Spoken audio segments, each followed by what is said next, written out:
नमस्कार शेतकरी मित्रांनो, PM किसान सन्मान निधीच्या योजनेबाबत एक अत्यंत महत्त्वपूर्ण माहिती समोर आलेली आहे। मित्रांनो, ती बातमी काय आहे तर बघा, PM किसान सन्मान निधी योजना आता नवीन शेतकऱ्यांना लाभ मिळणार। मित्रांनो, हे नवीन शेतकरी कोणते आहेत ज्यांना आता या PM किसान सन्मान निधीचा लाभ मिळणार आहे आणि किती लाभ मिळणार आहे संपूर्ण माहिती आपण समजून घेणार आहोत। व्हिडिओ फक्त शेवटपर्यंत बघा आणि आपल्या माझी माहिती या YouTube चॅनलला तुम्ही अजूनही सबस्क्राइब केलं नसेल तर शेतकरी मित्रांनो लवकरात लवकर सबस्क्राइब करून घ्या। तर चला आजच्या या व्हिडिओला आपण सुरुवात करूयात।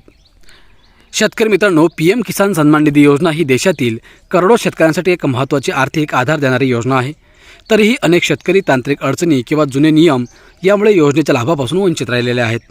नुकत्याच महाराष्ट्र विधानसभेच्या अर्थसंकल्पीय अधिवेशनात या वंचित आणि नवीन शेतकऱ्यांना योजनेत समाविष्ट करण्याबाबत एक महत्त्वपूर्ण मुद्दा उपस्थित करण्यात आला आहे।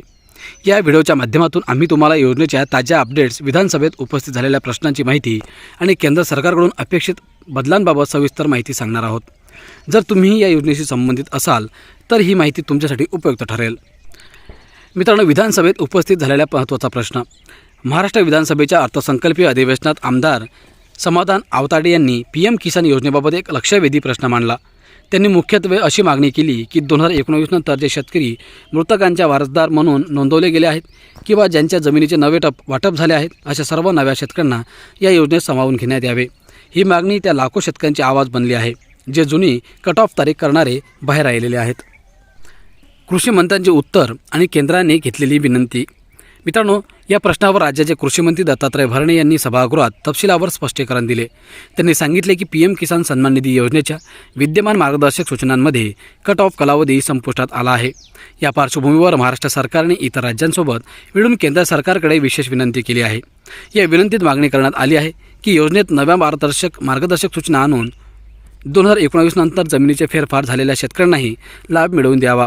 मंत्री महोदयांनी आश्वासन दिले की राज्य पातळीवर या दिशेने सातत्याने प्रयत्न सुरू झाले आहेत जेणेकरून अधिकाधिक शेतकरी या योजनेत सहभाग घेऊ शकतील आणि या योजनेचा भाग बनू शकतील। जुन्या मार्गदर्शक सूचना आणि 5 वर्षाची मुदत। PM किसान योजनेच्या ऑपरेशन गाईडलाईन्स मध्ये लाभार्थ्यांची पात्रता निश्चित करण्यासाठी 1 फेब्रुवारी 2019 ही कट ऑफ तारीख ठरवण्यात आली होती। म्हणजे या तारखेपूर्वी ज्यांच्या नावावर शेतजमीन होती तेच शेतकरी लाभार्थी पात्र ठरत होते। या गाईडलाईन्समध्ये अशी शर्त होती की हे नियम पुढील 5 वर्षासाठी लागू राहतील। आता ही 5 वर्षाची मुदत पूर्ण होत आहे असल्यामुळे गाईडलाईन्समध्ये मदत किंवा नवीन धोरण आणणे आवश्यक आहे। तज्ज्ञांच्या मते यामुळे योजनेचा हप्ता आणि व्याप्ती वाढेल आणि ग्रामीण अर्थव्यवस्थेला बळकटी मिळेल। वारसदार शेतकऱ्यांसाठी EKYCची शेवटची मुदत। या व्हिडिओच्या मध्ये आणखी एक महत्त्वपूर्ण अपडेट देण्यात आली आहे।